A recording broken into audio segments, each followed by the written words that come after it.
اعوذ باللہ من الشیطان الرجیم بسم اللہ الرحمن الرحیم۔ یہودیوں کا ایک گروہ آیا اور حضرت ابو طالب سے کہنے لگا کہ ہم نے اپنی کتابوں میں دیکھا اور سنا ہے کہ اللہ تعالیٰ محمد صلی اللہ علیہ وسلم کو حرام سے بچائے گا، ہم اس کا تجربہ کرنا چاہتے ہیں۔ جناب ابو طالب نے کہا ہاں تم کر سکتے ہو۔ پھر ایک شخص نے مرغا پکا کر اس مجمع میں لایا جہاں اہل قریش کی ایک جماعت اور محمد صلی اللہ علیہ وسلم حضرت ابو طالب کے ساتھ موجود تھے۔ یہودیوں کی جماعت محمد صلی اللہ علیہ وسلم سے کہنے لگی کہ اے حضور اس مرغے کو آپ تناول کر لیجئے۔ حضرت محمد صلی اللہ علیہ وسلم اس سے پہلے کہ اس مرغے کے گوشت کے بارے میں کچھ کہتے، مرغا خود بولنے لگا اور کہنے لگا اے پیغمبر خدا، میں تجھ پر حرام ہوں، میرا گوشت آپ کے لیے نہیں ہے۔ اہل قریش نے زبردستی اس مرغے کے لقمے توڑ توڑ کر حضرت محمد صلی اللہ علیہ وسلم کے کھانے کے لیے پیش کیے، لیکن جو قریش کا شخص بھی اس مرغے کا لقمہ توڑتا اس کا یا تو ہاتھ ٹیڑھا ہو جاتا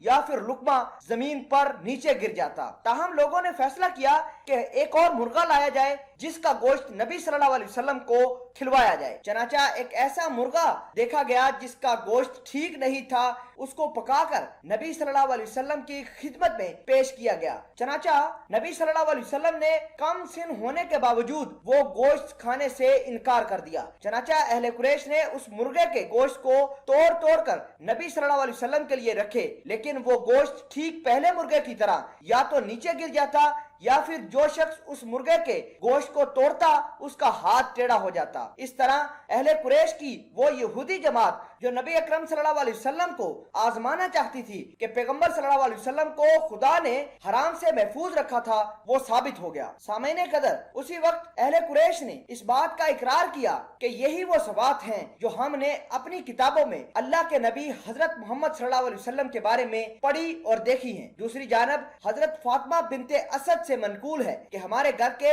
صحن میں ایک درخت تھا جو مدتوں سے خشک ہو چکا تھا۔ ایک دن حضرت صلی اللہ علیہ وسلم اس سوکھے ہوئے درخت کے پاس تشریف لائے اور اپنا ہاتھ اس درخت کے اوپر پھیرا، وہ درخت اسی وقت سرسبز و شاداب ہو گیا، اس میں پھل بھی پیدا ہو گئے۔ سامعین قدر، یہ تھے نبی صلی اللہ علیہ وسلم کی شان۔ نبی صلی اللہ علیہ وسلم جن کے لیے اللہ نے عرش بھی سجایا اور فرش بھی سجایا۔ آپ صلی اللہ علیہ وسلم کی یہ تمام تر صفات بچپن ہی سے تھی، اور یہودی اور کافر سارے کے سارے لوگ نبی صلی اللہ علیہ وسلم کی ان صفات کو اپنی کتابوں میں پہلے پڑھتے اور پھر نبی صلی اللہ علیہ وسلم پر آزمانے کے لیے ابو طالب کے گھر آ جاتے اور آزما کر اس بات کا اقرار کرتے کہ اللہ پاک نے محمد صلی اللہ علیہ وسلم کو ہر گناہ سے پاک فرمایا ہے۔ سامعین قدر، اگر آپ بھی ہماری اس جدوجہد میں شامل ہونا چاہتے ہیں تو آپ ہمارے چینل اسلامک وائس کو سبسکرائب کر کے گھنٹی کے نشان کو دبائیں اور اپنے فیملی ممبر کے ساتھ اس ویڈیو کو زیادہ سے زیادہ شیئر کیجیے۔ یہ ایک صدقہ جاریہ ہے۔